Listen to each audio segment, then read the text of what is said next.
यहूदियों के मुताबिक जब तक हैकल सुलेमानी की फिर से तामीर नहीं होगी उस वक्त तक उनका मसीहा यानी कि दज्जाल ज़ाहिर नहीं होगा, और ये हैकल सुलेमानी की तीसरी तामीर होगी जो यहूदियों के नज़दीक आखिरी तामीर है।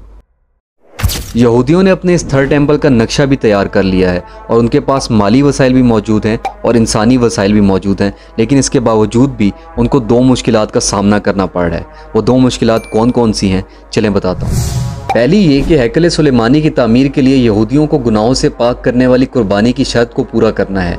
कदीम यहूदी रिवायात के मुताबिक कुर्बानी के लिए एक ऐसी सुर्ख बच्चिया दरकार है जिसका एक बाल भी किसी और रंग का ना हो, हत्ता के ब्राउन कलर का भी ना हो। अब दूसरी मुश्किल हैकल सुलेमानी की तामीर का मकाम है।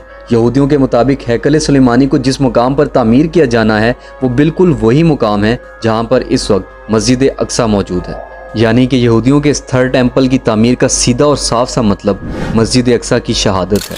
मस्जिद अक्सा अगर सिर्फ मुसलमानों के लिए एक मुकद्दस मुकाम होता तो यहूदी उस मस्जिद को अभी तक शहीद कर चुके होते, लेकिन मस्जिद अक्सा मुसलमानों के साथ साथ ईसाइयों के लिए भी एक बहुत मुकद्दस तरीन मुकाम है, और यही वजह है कि यहूदी उस मस्जिद को शहीद करने के लिए एक सिचुएशन क्रिएट कर रहे हैं। पिछले साल थर्ड टेम्पल की तामीर के लिए कायम करदा खसूसी इदारे दी टेम्पल इंस्टीट्यूट की जानिब से ऐलान किया गया था कि मुकम्मल तौर पर सुर्ख कलर की बच्चियाँ मिल गई है, जिसके साथ ही दुनिया का इख्तिताम का बाब शुरू हो गया है और कायनात अपनी ज़िंदगी के आखिरी मरहले में दाखिल हो गई है। यहूदी इस थर्ड टेम्पल की तामीर के लिए अपनी एक मुकद्दस किताब बुक ऑफ नंबर्स की तरफ इशारा करते हैं। बुक ऑफ नंबर्स में कुछ यूँ बात लिखी हुई है, एक ऐसी सुर्ख बच्चिया की कुर्बानी पेश की जाए जो बेऐब हो, उसमें कोई दाग ना हो और जिसे कभी हल में ना जोता गया हो। यहूदियों का ये मानना है कि ऐसी कुर्बानी के बाद ही थर्ड टेम्पल की तामीर होगी, और जब ऐसी कुर्बानी कर लेंगे वो लोग और थर्ड टेम्पल भी बना देंगे तो उसके बाद उनका मसीहा यानी कि दज्जाल का ज़हूर होगा।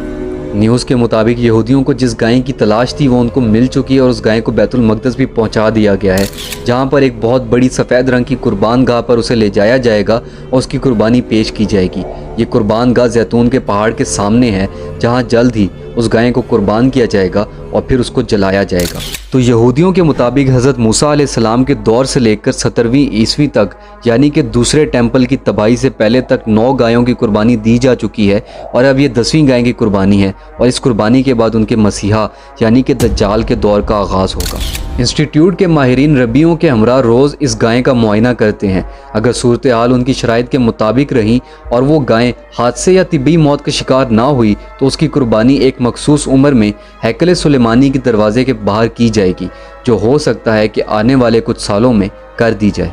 और इस तरह यहूदियों को थर्ड टेम्पल की तामीर के लिए लाल गाय के समेत तमाम ही चीज़ें मिल चुकी हैं, और बस अब वो एक मुनासिब वक्त का इंतज़ार कर रहे हैं कि कब वो मस्जिद अक्सा को शहीद करें और वहाँ पर थर्ड टेम्पल की तामीर शुरू कर दें।